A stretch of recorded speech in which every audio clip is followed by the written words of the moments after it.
What is up, everybody? Welcome to episode 33 of Sales Stories in Real Life. I'm your host, Alex Bruschi. This is the show where professional salespeople share their experiences on times that they were buyers and they were being sold to. If you can't tell, I am fired up for this week's guest.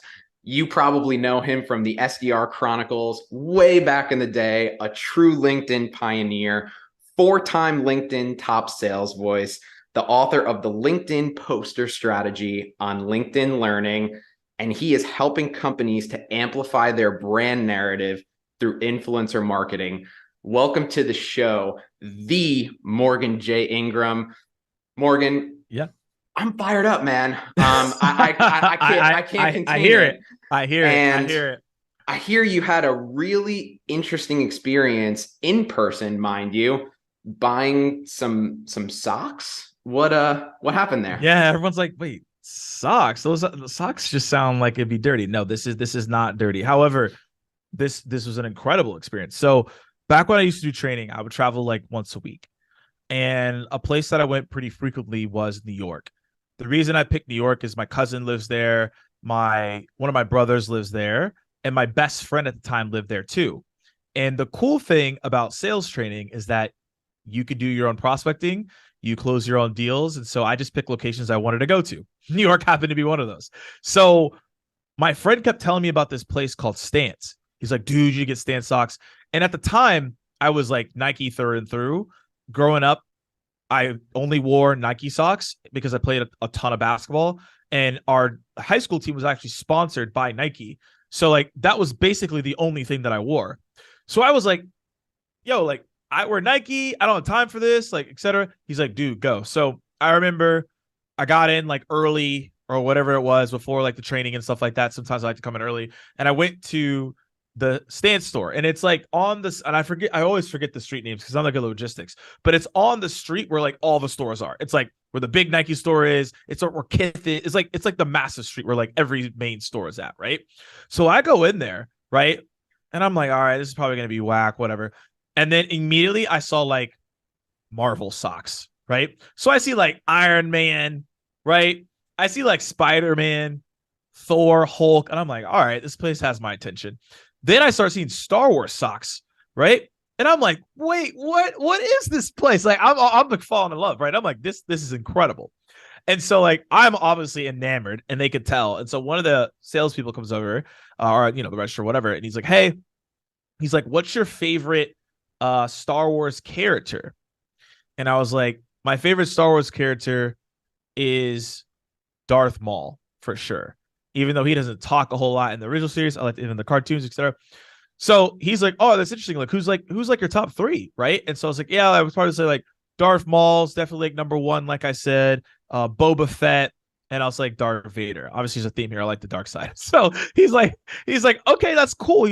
What if like, what if I told you I have like a special edition Boba Fett? I'd be like, what are you talking about? Special edition? I was like, what are you saying? So if y'all live in New York, you can actually go ask for this. Don't tell them I sent you, though. Is that you could say, hey, can I go see the secret store downstairs?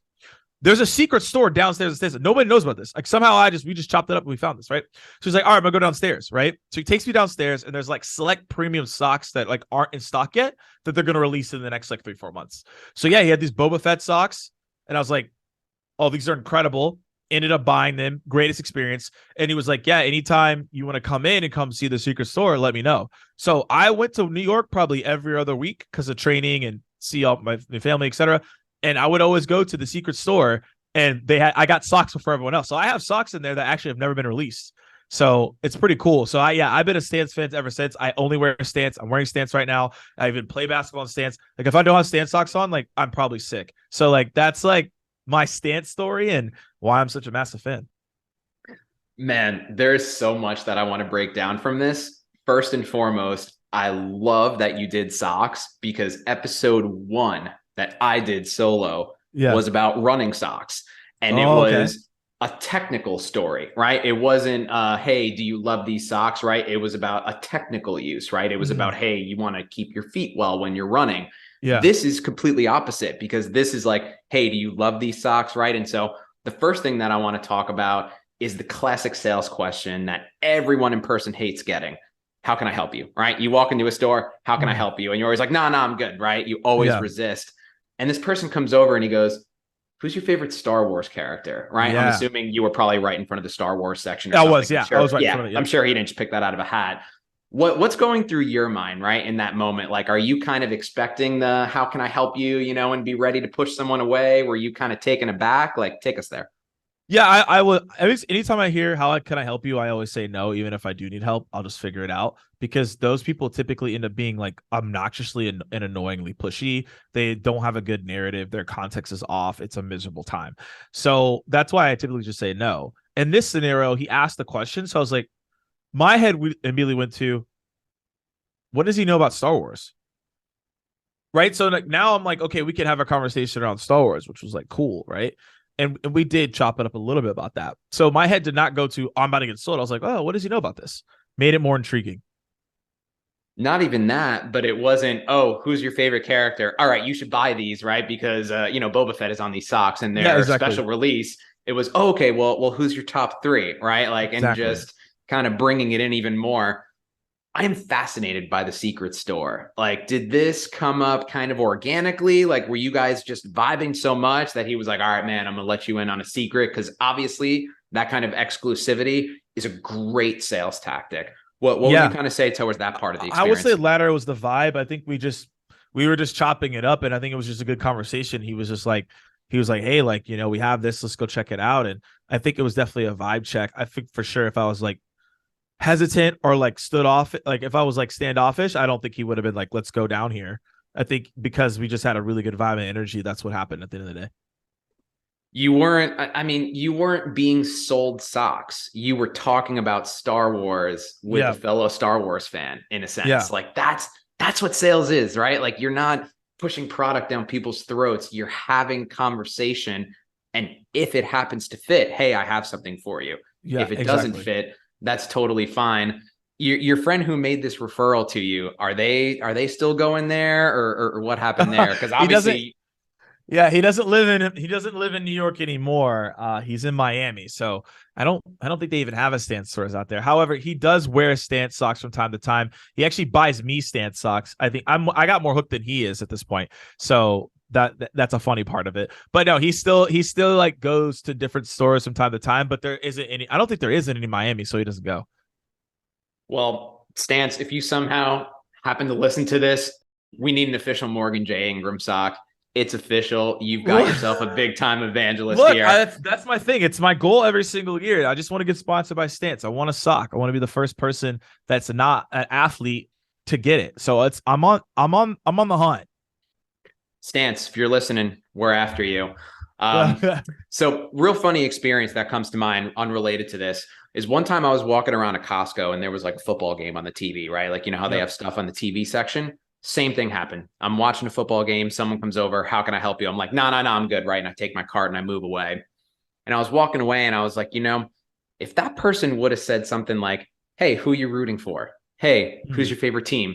Hey, who's your favorite player? It would have been a completely different conversation because I didn't Yeah. need a TV at the time, but it would have at least sparked a conversation and maybe there could have been some kind of need uncovered. So the reason I bring that up is because we got a lot of B2B sellers that are listening to the show, Morgan.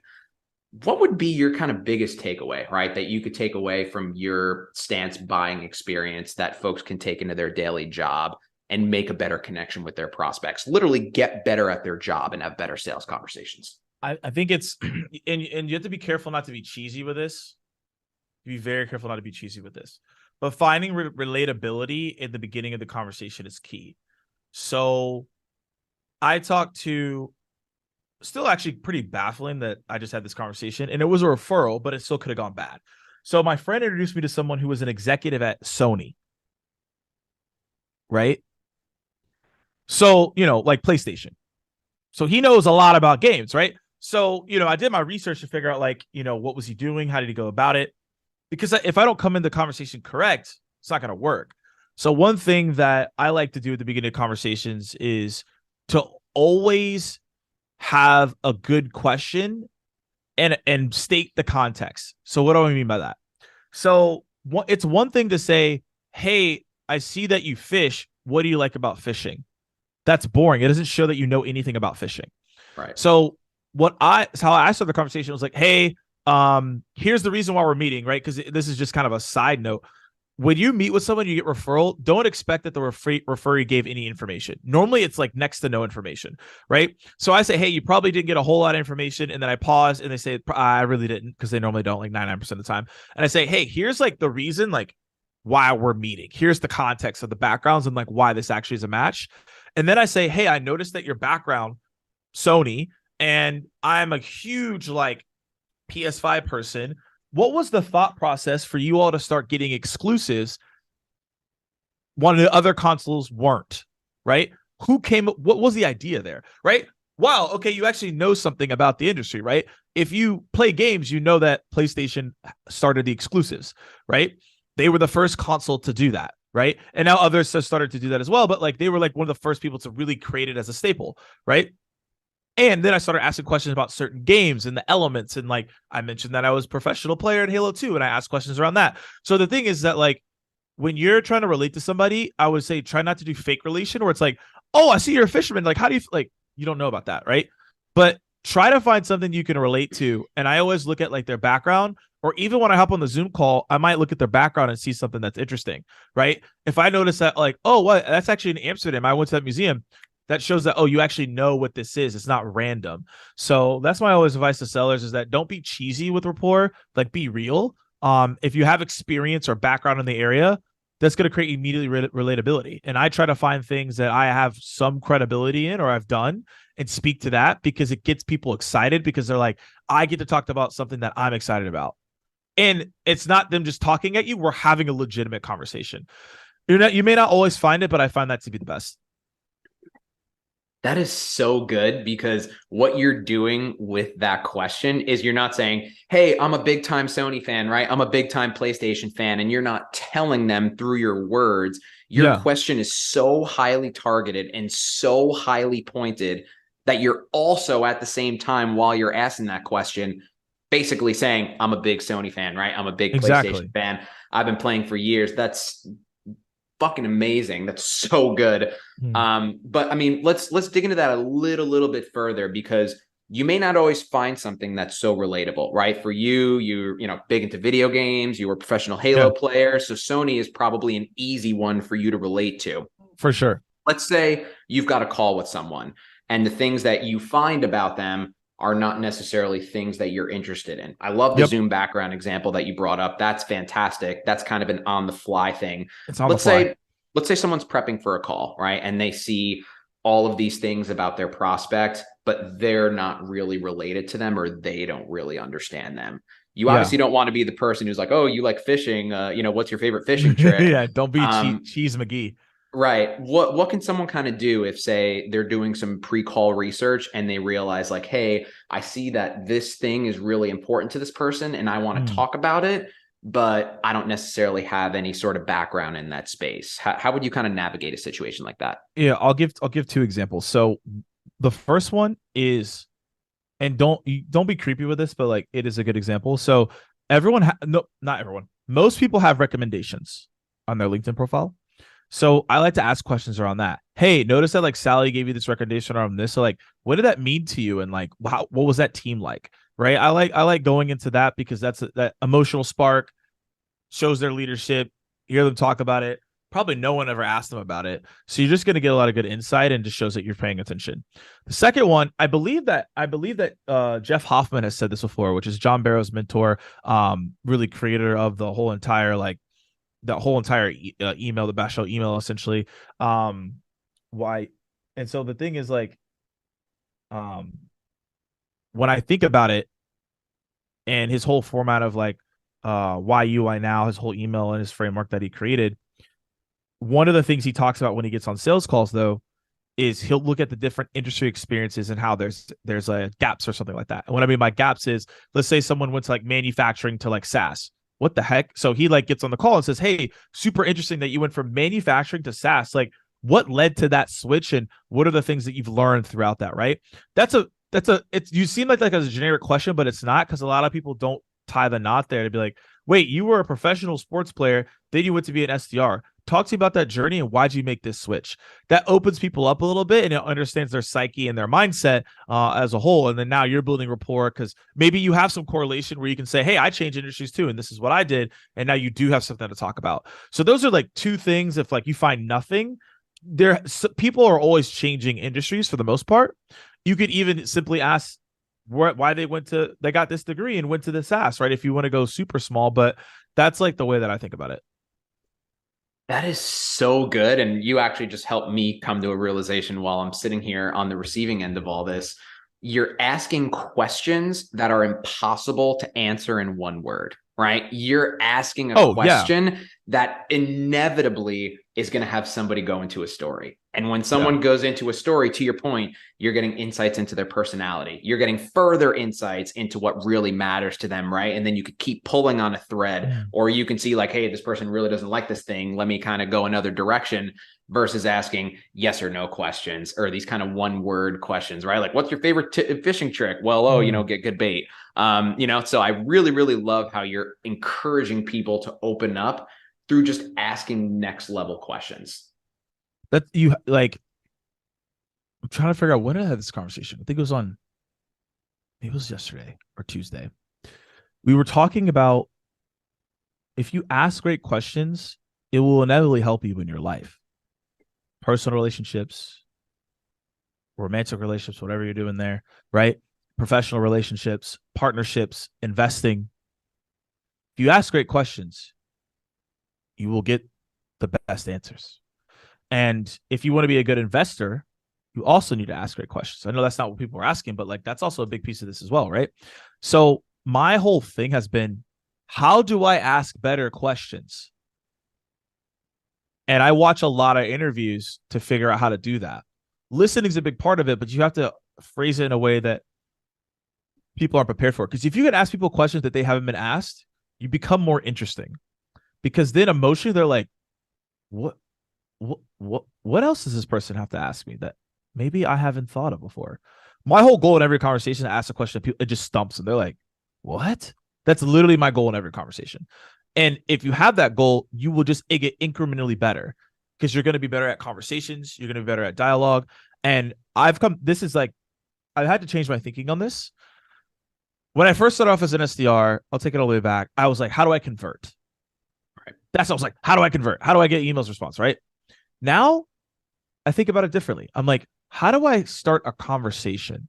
How do I ask a question or like a dialogue that's different? Like the way I'm going about, so I put in air quotes, social selling now is just different. Like I'm like, yeah, I do videos, I do voice notes, that's great. But I'm like, how can I ask questions that just starts a dialogue and then it leads into naturally probably a meeting? So a lot of my stuff now is like I'm doing like less. Here's the thing, here's the value prop meeting. I'm doing more of how do I get people just to like be interested, ask questions, get them involved, get feedback. Maybe that doesn't lead to a meeting, but maybe leads to a referral. I'm thinking more in that way. So I'm saying all that as in, I would really, really take time to figure out how do you ask better questions. Watch interviews, absorb how people go about it, really listen to what people are saying and understand their background. And you'll ask questions that people probably are not even asking themselves. And that's what I do in every conversation. I'm like, I just want to ask a question that they're not prepared for. I love that, man. When you could really stop and make somebody think, right? Like then that's a next level of engagement versus just the kind of surface level, just kind of exchanging words instead of even like communicating ideas. That's such a good one, man. And to your point, it not only helps in sales, it helps in investing, it helps in your personal life, it helps in your relationships, it helps in your romantic relationships.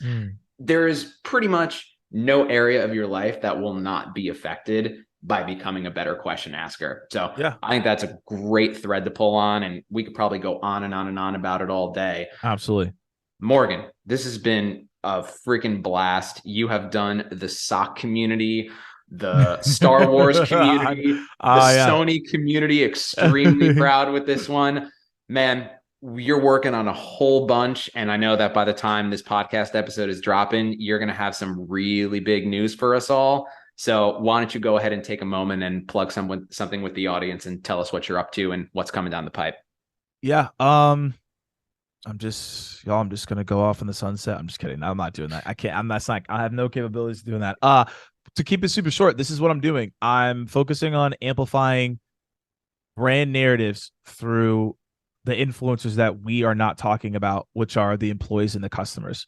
What I've realized is, as of right now, is B2B influencer marketing. Everyone's really excited about it. However, I've been doing this for 7 to 8 years on this platform, and I believe that we're not seeing the bigger picture when it comes to influence. Influence is not a person that is a creator. An influencer is a person who can move people and direct people in a certain direction. That is actually the definition of the influence. It's not a creator. It's someone who could move it towards an action. And in order to move people towards action, you need obviously a big personality, like an influencer creator. I understand that. But how about your employee executives that have credibility in the marketplace? They have a voice, they have a narrative. What about your customers? They have a voice, they have a narrative.